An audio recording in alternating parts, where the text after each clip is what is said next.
অঙ্গ দেখার দায়িত্ব ছিল। গরু হয় তোমরা চুরি করছো, নাহলে কাউরি দিয়ে চুরি করাইছো। মরার পরে আমার একা হিসাব দিতে হইব, তোর হিসাব দিতে হইব না? তুমি গোয়াল ঘরের দিকে যাইতে বাধা দিতেছো কেন? তুমি চিন্তা করো না, আমি ওগুলো ঘাস দিয়ে দিই মনে। যাও নাস্তা খাইবা। জহির কি ফোন টোন দিছিল?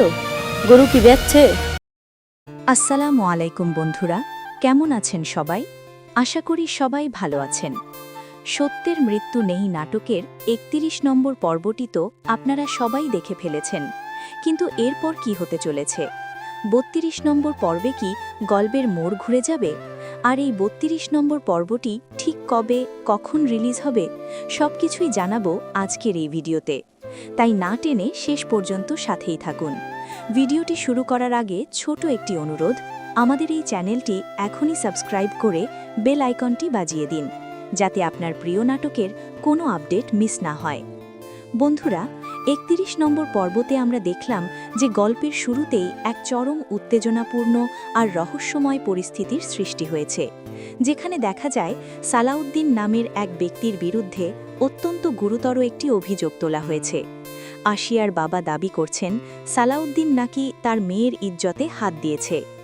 এমন এক অপবাদ যা যে কোনো মানুষের সম্মান ধুলোয় মিশিয়ে দেওয়ার জন্য যথেষ্ট। কিন্তু সালাউদ্দিনের স্ত্রী আমেনা এই কথা কিছুতেই বিশ্বাস করতে পারছে না। সে বারবার বলছে তার স্বামী এই কাজ করতেই পারে না। এখানে দর্শক হিসেবে আমাদের মনে হয় আমেনা তার স্বামীর ওপর কতটা গভীর বিশ্বাস রাখে, কিন্তু পরিস্থিতির চাপে আশিয়ার বাবা কোনো যুক্তি মানতে নারাজ। তিনি সরাসরি প্রস্তাব দেন, হয় সালাউদ্দিনকে আশিয়াকে বিয়ে করতে হবে, আর না হয় বড় অঙ্কের জরিমানা দিতে হবে। এমনকি আশিয়া নিজেও জেদ ধরে বসে আছে যে সে সালাউদ্দিনকেই বিয়ে করবে, না হলে সে বিষ খেয়ে প্রাণ দেবে। ঠিক এই জায়গাটিতেই গল্পের আসল রহস্য দানা বাঁধতে শুরু করে। আমাদের মনে প্রশ্ন জাগে, আশিয়া কি সত্যিই সালাউদ্দিনকে পছন্দ করে, নাকি এর পেছনে অন্য কোনো ষড়যন্ত্র লুকিয়ে আছে? গল্পের মোড় অন্যদিকে ঘোরে যখন আমরা দেখি আমিনা তার স্বামীর সম্মান বাঁচাতে এক কঠিন সিদ্ধান্ত নেয়। সে সিদ্ধান্ত নেয় সে নিজেই আশিয়ার বিয়ের সব দায়িত্ব নেবে। কিন্তু আশিয়ার বাবা এখানেও থেমে নেই। তিনি সাফ জানিয়ে দেন, হয় সালাউদ্দিনের সাথে বিয়ে দিতে হবে, নয়তো ৫ লাখ টাকা দিতে হবে। আমিনার মতো একজন সাধারণ মানুষের পক্ষে এত টাকা জোগাড় করা প্রায় অসম্ভব। কিন্তু এখানেও এক অদ্ভুত মোড় দেখা যায়।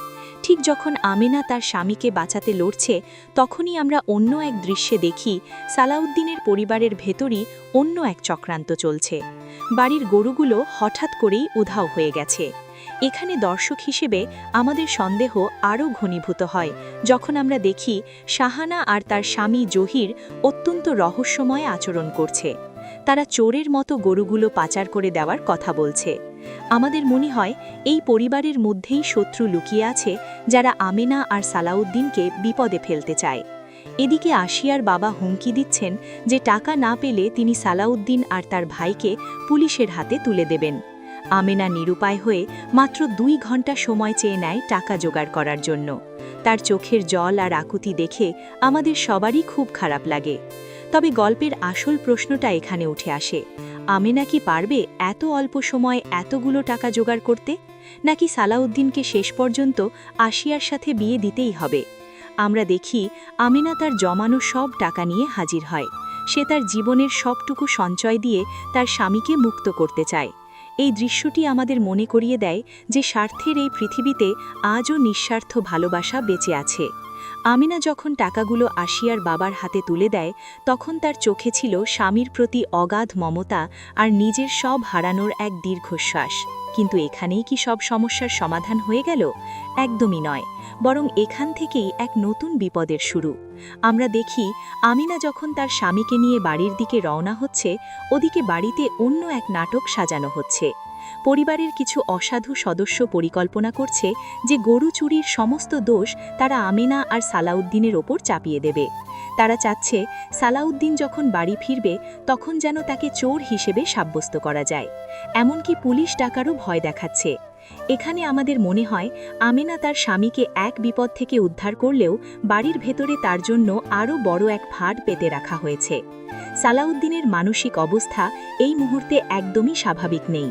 সে বারবার বাড়ি যাওয়ার জন্য কান্নাকাটি করছে, যেন সে ছোট কোনো শিশু। আমেনা তাকে শান্ত করার চেষ্টা করছে আর আশ্বাস দিচ্ছে যে তারা দ্রুতই বাড়ি ফিরে যাবে। কিন্তু বাড়ির সেই চক্রান্তকারী মানুষগুলো কি তাদের শান্তিতে থাকতে দেবে? গল্পের এই পর্যায়ে এসে আমাদের মনে হয় আমেনা আর সালাউদ্দিনের সামনের পথটা মোটেও মসৃণ নয়। একদিকে অপবাদের চাপ, অন্যদিকে ঘরের মানুষের বিশ্বাসঘাতকতা, সব মিলিয়ে এক শ্বাসরুদ্ধকর পরিস্থিতির সৃষ্টি হয়েছে। এই ঘটনাটি নাটকের মোড় সম্পূর্ণ ঘুরিয়ে দিয়েছে। এখন প্রশ্ন হচ্ছে, পরবর্তী পর্বে কি হবে? আমাদের বিশ্লেষণ অনুযায়ী ৩২ নম্বর পর্বে আমরা দেখতে পারি যে সালাউদ্দিন আর আমেনা বাড়ি ফেরার সাথে সাথেই গরু চুরির মিথ্যা অপবাদে তাদের ওপর আবারও আক্রমণ হবে। বিশেষ করে শাহানা আর জহির এমনভাবে প্রমাণ সাজাবে যেন বাড়ির সবাই আমেনাকেই দোষী মনে করে। গল্পের বর্তমান পরিস্থিতি দেখে এটাই মনে হচ্ছে সবচেয়ে বড় সম্ভাবনা। আপনারা যারা অধীর আগ্রহে ৩২ নম্বর পর্বের জন্য অপেক্ষা করছেন, তাদের জানিয়ে রাখি এই পর্বটি আগামী ২২শে এপ্রিল দুপুর ৩টে রিলিজ হতে পারে অফিসিয়াল ঈগল ড্রামা সিরিজ চ্যানেলে। তবে প্রোডাকশন হাউস চাইলে যে কোনো সময় এই শিডিউল পরিবর্তন করতে পারে। আপনার কি মনে হয় পরবর্তী পর্বে কি ঘটতে পারে? আপনার মূল্যবান মতামত কমেন্টে আমাদের জানান। দেখা হবে প্রিয় কোনো নাটকের নতুন ভিডিও নিয়ে। ততক্ষণ ভালো থাকুন, সুস্থ থাকুন। আল্লাহ হাফেজ।